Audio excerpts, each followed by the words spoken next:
People who give job interviews, what are some subtle red flags that say this person won't be a good hire?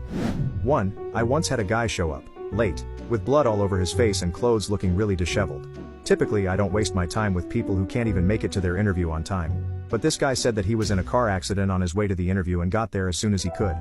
After the interview he asked if there was any way he could get a ride back to where his car was. Believing his story, I offered him the ride.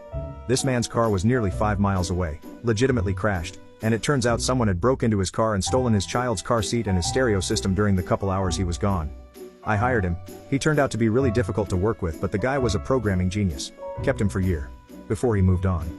I don't hire liars. This guy wasn't one. 2.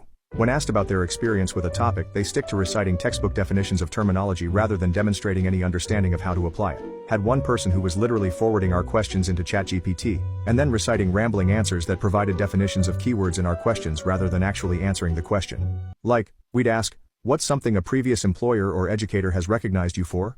And they'd answer, examples of things that an employer might recognize an employee for are this and that. 3. I had a dude just straight up say he doesn't like black people during his interview. 4. Was giving an interview, maybe 20 minutes long. The lady being interviewed asked if she could go outside and smoke a cigarette. 5. I interviewed this lady and she brought up how she had an issue with an old coworker, and at the end of it she said the coworker died of cancer. Of course I said, oh I'm sorry or something similar, and she responds with, she got what she deserved. Yeah, no thank you.